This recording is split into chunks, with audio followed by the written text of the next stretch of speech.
Assalamualaikum warahmatullahi wabarakatuh. Perkenalkan, nama saya Novita Fitri Ramadhania dengan NIM 200209502108. Saya adalah salah satu mahasiswa Pendidikan Teknik Informatika dan Komputer Universitas Negeri Makassar.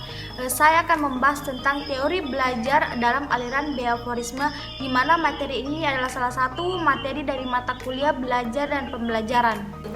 Teori belajar dalam aliran behaviorisme. Paham behaviorisme atau berkonsentrasi pada studi tentang tingkah laku yang dapat diamati dan dapat diukur. Kemudian teori belajar behaviorisme menjelaskan bahwa pikiran merupakan kotak hitam yang tidak dapat diamati, sehingga teori ini mengabaikan proses berpikir yang terjadi dalam pikiran. Bahwasanya teori belajar dalam aliran behaviorisme.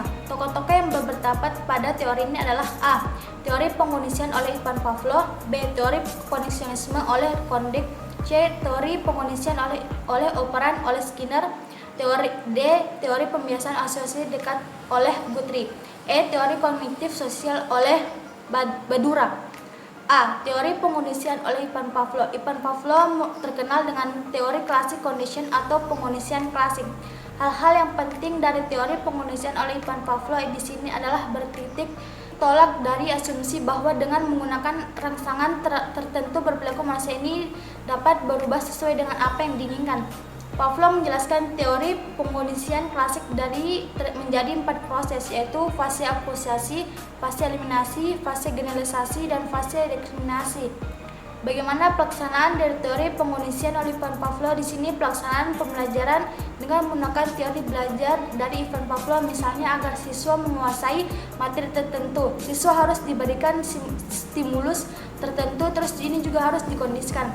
Suatu misal belajar tentang inovasi ciri dan kebutuhan makhluk hidup pada mata pelajaran IPA. Guru memberikan soal kepada siswa, bila siswa dapat menjawab dengan benar maka diberi hadiah berupa tambahan nilai. Pemberian tambahan nilai di sini diharapkan dengan guru memberikan hadiah tersebut, anak-anak semakin semangat untuk belajar sehingga belajar akan menjadi kebiasaan. Jika anak-anak tersebut menganggap bahwa belajar itu sudah menjadi kebiasaan, walaupun pada akhirnya tidak diberikan hadiah oleh guru, siswa tersebut tetap semangat untuk belajar. Yang B. Teori kognitisme oleh Thorndike. Belajar merupakan peristiwa terbentuknya asosiasi antara peristiwa yang disebut stimulus atau S dengan respon R.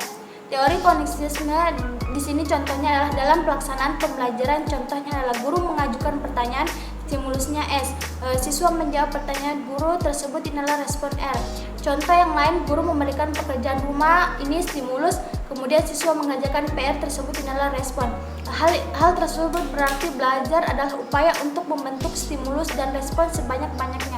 Sehingga paham ini disebut paham kognitisme, adanya koneksi antara stimulus dan respon memberikan stimulus, siswa merespon stimulus tersebut.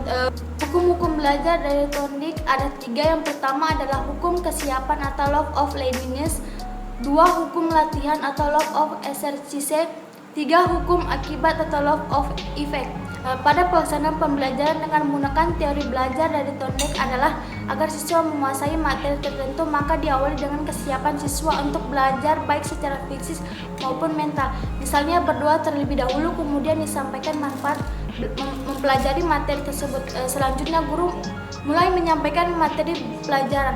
Agar pemahaman siswa menjadi lebih baik, perlu diberi latihan soal. Misalnya jika guru mengajarkan bagaimana menjumlahkan 2 pecahan, guru harus memberikan nilai latihan berulang-ulang dengan soal latihan penjumlahan 2 pecahan. Agar semakin bersemangat untuk berlatih, maka untuk setiap jawaban yang benar guru akan memberikan reward atau hadiah harian. Di sini bisa berupa ungkapan verbal, misalnya pintar, dengan pujian-ujiannya, ataupun bisa berbentuk simbol senyuman.